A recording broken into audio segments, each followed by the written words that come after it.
तो बच्चों, इस कोशिका में सबसे पहले हम जानते हैं कि कोशिका क्या है।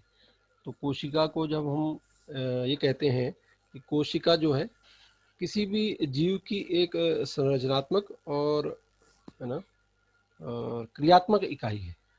तो इसका मतलब structural and functional unit of life है, चाहे वो बैक्टीरिया है, चाहे पेड़ है, चाहे हम हैं, चाहे कोई भी जीव है, जीवधारी है, वो कोशिका का बना होता है। और अपने आप में कोशिका एक इंडिपेंडेंट समझ लो जीव है। क्यों? क्योंकि देखिए कोशिका जो है वो हर वो काम करती है जिसमें जीवन के लक्षण पाए जाते हैं। जैसा कि आपको ज्ञात होना चाहिए कि जो जीव के लक्षण है वो बहुत सारे होते हैं। हमने पहले चैप्टर में भी पढ़े हैं, जिसमें वो कहता है कि रिप्रोडक्शन कर सकता है जीव, ग्रोथ करता है ना। तो इस तरह से वो किसी उद्दीपन के प्रति प्रतिक्रिया करता है। तो इस तरह की कई जो उसकी विशेषताएं होती हैं, वो एक सबसे छोटी यूनिट हम कहें किस में होती है, वो एक किसी भी कोशिका में होती है। तो इसीलिए हम इसको कहते हैं कि सेल इज ए स्ट्रक्चरल और फंक्शनल यूनिट ऑफ लाइफ। मतलब सेल सबसे छोटी इकाई है किसी भी संरचनात्मक और क्रियात्मक इकाई है किसी भी जीव की। किस तरह से दिखता है सेल? सेल की कई वैरायटी होती हैं, हम उसको अभी डिटेल में पढ़ेंगे। लेकिन देखिए आपके सामने एक छोटा सा मैंने चित्र ये दिखा रहा हूँ आपको। एक कोशिका है जिसमें कई कोशिकांग आपको दिख रहे हैं। इन कोशिकांग के बारे में हमें इस अध्याय में थोड़ा सा हम डिटेल में पढ़ने वाले हैं।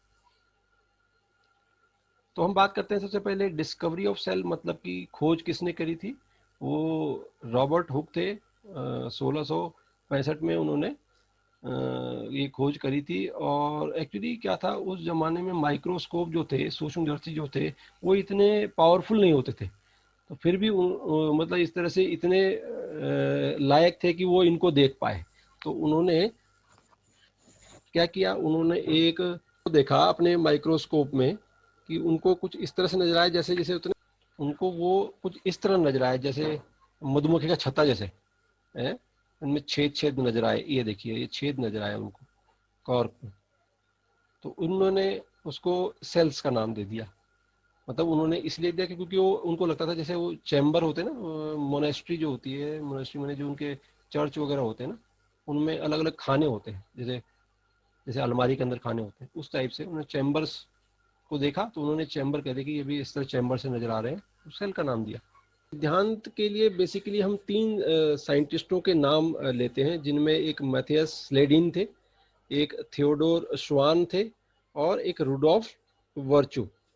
तो ये तीनों जो साइंटिस्टों का नाम आता है, इन्होंने कोशिका सिद्धांत को प्रतिपादित करने में अपनी भूमिका निभाई, है ना। वैसे हर एक ने अलग अलग वो दिए, लेकिन हम सेल थ्योरी की जब पूरी तरह बात करते हैं, जैसे कि इसमें जो स्लेडिन थे, स्लेडिन ने पाया कि पौधे जो है विभिन्न प्रकार की कोशिकाओं के बने होते हैं। उन्होंने ये पाया था, उन्होंने ऊतकों में ये पाया पौधों के कि ये कई कोशिकाओं का बनकर ऊतक बनते हैं।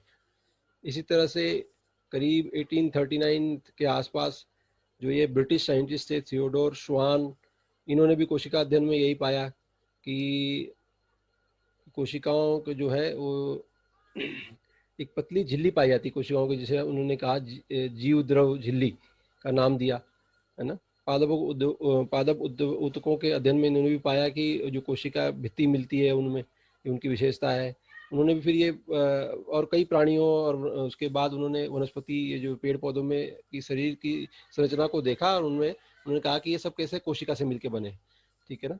लेकिन और इसी तरह से फिर क्या हुआ कि जो वर्चू थे, उन्होंने ये देखा कि भाई जैसे थियोडोर और ये स्वान थे, ये नहीं बता पाए थे कि भाई कोशिका में एक कोशिका दूसरे से कैसे, मतलब कैसे आती है, मतलब बनती कैसे। ये तो इन्होंने ये तो बता दिया कि चलो होती है, लेकिन ये आती कैसे है ये नहीं बता पाए। तो वर्चो ने ये बात रखी थी कि जो कोशिका है, जो पहले की कोशिकाओं, उन्हीं से नई कोशिका बनती है।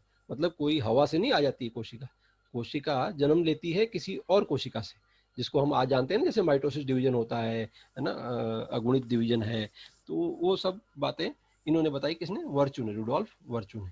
तो पूरे मिला के हम जब कोशिका सिद्धांत को पढ़ते हैं तो उसमें हमें तीन बातों का याद रखना है, जैसे कि ये स्पष्ट तौर पे तीन बातें लिखी हैं। पहला पॉइंट तो ये है कोशिका सिद्धांत है कि all living things are made of one or more cell. दुनिया के सभी प्राणी जो है ना, उनकी जो कोशिकाएं हैं वो कोशिका के बने होते हैं। या तो वो एक कोशिका होगी या बहुत सारे होंगे, ठीक है ना। सभी जीव कोशिका या कोशिका उत्पाद के बने होते हैं, ये भी कह सकते हैं आप। या तो सेल्स के बने होते हैं या सेल की जो उनके उत्पाद हैं उनके बने होते हैं। वो एक भी हो सकते हैं सेल, ज़्यादा भी हो सकते हैं। जैसे हम मल्टी सेलुलर है, हमने पढ़ा था कि बैक्टीरिया है वो यूनिसेलुलर है। अच्छा, फिर क्या है, एक और बात है, सेल जो है वो बेसिक यूनिट ऑफ लाइफ है, ये तो हम देख ही चुके हैं। और फिर क्या, एक और बात आती है कि सभी कोशिकाएं जो हैं क्या होती हैं, प्री एग्जिस्टिंग सेल से बनी होती हैं। मतलब कि कोशिका, सभी कोशिकाएं पूर्व स्थित कोशिकाओं से ही निर्मित होती हैं। मतलब कोशिका से ही कोशिका बनेगी, ये एक खास इसमें बात थी। अब हम सेल के जो कई काम होते हैं उनके बारे में थोड़ा अध्ययन करते हैं कि क्या क्या काम करता है सेल, है ना। सेल अपने अंदर जो है वो कंट्रोल और डायरेक्ट, मतलब कंट्रोल करता है, नियंत्रण करता है कई चीज प्रक्रियाओं का, कई क्रियाओं का। इसी तरह से जो सेल जो है भोजन भी करता है, भाई न्यूट्रिएंट उसको चाहिए, पोषक तत्व वो लेता है, डाइजेस्ट करता है, पाचन करता है उनका। पाचन माने यहाँ पे वो पाचन का मतलब है कि जो जटिल पदार्थों को छोटे छोटे सरल पदार्थों में तोड़ देता है ना। वेस्ट मतलब कि एलिमिनेशन, एक्सक्रीशन, सेल को अपने सेल अपने अंदर से जो अवांछित पदार्थ हैं उनको बाहर निकाल देता है। एनर्जी की बात कर रहे हैं कि सेल जो है अपने एनर्जी प्रोड्यूस करता है, अपने रोज के काम के लिए उसको एनर्जी की जरूरत होती है, उसको भी प्रोड्यूस करता है। सेल जो है वो चीज़ों को एक जगह से दूसरी जगह भी अपने अंदर ट्रांसपोर्ट करता है, उसे बोलते हैं एक जगह से सामान, उसका जो भी प्रोटीन या कुछ एक जगह से दूसरी जगह जाता है। और सेल जो है डिवीजन करता है। डिवीजन का मतलब है सेल कोशिका विभाजन होता है, जिससे वो 1 से 2 या 2 से 4 मतलब अपनी संतान उत्पन्न करते हैं, ये कह सकते हैं, या बढ़ते हैं, ग्रो करते हैं। तो मुख्य तौर पे जब हम बात करते हैं बच्चों, तो 2 तरह के सेल हो सकते हैं, कोशिका हो सकती हैं जो मेन। एक होती हैं प्रोकैरियोटिक सेल, और एक होती हैं यूकैरियोटिक कोशिकाएं। तो प्रोकैरियोटिक कोशिकाएं जो होती हैं उन वो क्या होती हैं, प्रोकैरियोट जो जो प्रोकैरियोटिक कोशिकाओं के जीव होते हैं उनको हम प्रोकैरियोट्स कह देते हैं, और जो यूकैरियोटिक कोशिकाओं से बने जीव होते हैं उनको हम यूकैरियोट कह देते हैं। फिर अब इनमें डिफरेंस क्या होता है, डिफरेंस को आगे हम देखते हैं। देखो ये अंतर है किसमें, एक प्रोकैरियोटिक कोशिका में और यूकैरियोटिक कोशिका में। इससे इसको आगे समझाने से पहले आप ये समझ लो कि जो प्रोकैरियोटिक कोशिकाएं हैं ना, वो एक तरह से शुरुआती कोशिकाएं हैं। अगर हम क्रमिक विकास की बात करते हैं बायोलॉजी में, तो प्रोकैरियोटिक कोशिकाएं पहले आई होंगी, फिर उन्हीं से धीरे धीरे यूकैरियोटिक कोशिकाएं आगे, जब उनमें जटिलता बढ़ी होगी तो वो यूकैरियोटिक कोशिकाओं में बदल गई होंगी, या ऐसा कह सकते हैं आप। तो मतलब अगर इसको इस तरह से आप याद रखेंगे कि प्रोकैरियोटिक वो है जिनमें की जटिलता कम होगी, और यूकैरियोटिक वो होंगी जिनमें जटिलताएं ज़्यादा होंगी, वो बड़े जीवों में पाई जाएंगी। तो इस तरह से भी आप, बाकी ये डिफरेंस है, अभी हम इनको इनकी चर्चा करते हैं। जैसे कि प्रोकैरियोटिक कोशिकाएं कौन से, जो बैक्टीरियल होते हैं, बैक्टीरिया वगैरह होते हैं, उनको प्रोकैरियोटिक कोशिकाएं। और जैसे हमारी कोशिकाएं वो यूकैरियोटिक है। तो प्रोकैरियोटिक कोशिकाओं का साइज होता है 10 माइक्रोमीटर से कम, छोटा, है ना। और इनका साइज 10 से 100 माइक्रोमीटर का हो सकता है। माइक्रोमीटर, मीटर का माइक्रोमीटर, आप ये ध्यान रखिएगा, छोटा, है ना। अच्छा, प्रोकैरियोटिक कोशिकाओं में क्या होता है, ट्रू न्यूक्लियस नहीं होता है। ये देखो बहुत बड़ी चीज है, ओनली न्यूक्लियर रीजन पाया जा सकता है। मतलब आप इसको देखिए, ये एक कोशिका है, अगर ये एक बैक्टीरियल सेल है तो इसमें ट्रू न्यूक्लियस नहीं होता, केंद्रक जो है वो ट्रू न्यूक्लियर नहीं होता है। जबकि यहाँ हम बात करते हैं तो एक ट्रू न्यूक्लियस होता है, मतलब कोशिका केंद्रक झिल्ली से बना हुआ एक ट्रू न्यूक्लियस इसमें पाया जाता है, केंद्रक पाया जाता है यूकैरियोटिक कोशिकाओं में। अच्छा, एक और चीज होती है, हैज नो मेम्ब्रेन बाउंड ऑर्गेली। इसका मतलब है कि इसमें जो भी कोशिकांग पाए जाते हैं वो, मतलब कोशिकांग इसमें जो है वो किसी झिल्ली के जरिए, झिल्ली से ढके नहीं होते हैं। जबकि यहाँ हम देखते हैं, देखो आप, कई तरह के कोशिकांग हम अभी पढ़ेंगे, है ना, कि अंतर्द्रवी जालिका है, राइबोसोम, इस तरह की चीजें इसमें ये पाई जाती हैं जो कि झिल्ली के अंदर लिपटी होती हैं। तो ये दूसरा डिफरेंस है कि इसमें जो अंग होते हैं, कोशिकांग होते हैं, वो झिल्ली वाले नहीं होते, इसमें होते हैं। अच्छा, अब डीएनए कैसा होता है? प्रोकैरियोट में जब हम बात करते हैं तो डीएनए एक सर्कुलर डीएनए होता है, piece of DNA with no proteins.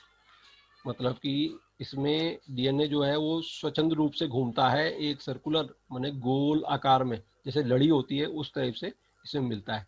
जबकि यहाँ हम कहते हैं कि प्रोटीन डीएनए जो है वो केंद्र के अंदर होता है ना, और उसमें वो बहुत ज़्यादा कुंडलित होता है, उसमें एक्स्ट्रा प्रोटीन्स पाए जाते हैं, जैसे हिस्टोन वगैरह जो उनको पैकिंग करते हैं उनकी। ये हम बड़ी क्लासों में पढ़ेंगे।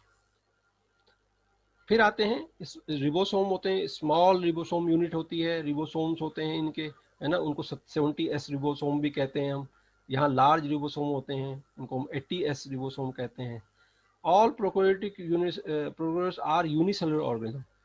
जितने भी प्रोकैरियोट जीव होते हैं वो अक्सर एक कोशिकीय होते हैं। जहाँ हम नंबर ऑफ सेल की बात करें तो वो एक कोशिकीय होते हैं। जबकि यूकैरियोटिक कैसे होते हैं? वो आइदर यूनिसेलुलर भी हो सकते हैं और मल्टी सेलुलर भी हो सकते हैं। तो जैसे यूकैरियोटिक यूनिसेलुलर कौन से हो सकते हैं, जैसे हम बात कर रहे थे यूगली, ना वगैरह, है ना, तो ये यूकैरियोटिक सेल है और यूनिसेलुलर भी एक ही कोशिकी है। जबकि हमारा शरीर है या कुत्ता है, बिल्ली है, जानवर है, ये कैसे मल्टी सेलुलर है, यूकैरियोटिक कोशिकाएं। हमारी सारी कोशिकाएं कैसी होंगी? यूकैरियोटिक होंगी। ठीक, चलिए अब इनका रिप्रोडक्शन की बात करते हैं कि जनन कैसे होता है। जनन की बात करें तो जो प्रोकैरियोटिक कोशिकाएं होती हैं वो जनन करती हैं कई इस तरह के जो एसेक्सुअल रिप्रोडक्शन के मेथड होते हैं, है ना, अलैंगिक जनन की प्रक्रियाएं, जैसे बाइनरी फ्यूजन, दो में टूट जाना, खंडन, है ना, विखंडन, है ना, इस तरह से द्विखंडन, इस तरह से ये जनन करते हैं। और वहीं जब हम बात करते हैं यूकैरियोटिक कोशिकाओं की, तो इनका जनन जो है वो सेक्सुअल हो सकता है, एसेक्सुअल भी हो सकता है। और ये दो माइटोसिस और मियोसिस दोनों का प्रयोग करते हैं। और यहाँ ये जो बाइनरी फ्यूजन हो रहा है एक तरह से केवल माइटोसिस, अर्धसूत्री विभाजन नहीं होता। हम इस एडिशन की बात नहीं कर रहे हैं यहाँ पे, हम जनरली बात करते हैं समसूत्री विभाजन की, और यहाँ हम दोनों पाते हैं। यूकैरियोटिक कोशिकाओं हमें दोनों मिलते हैं।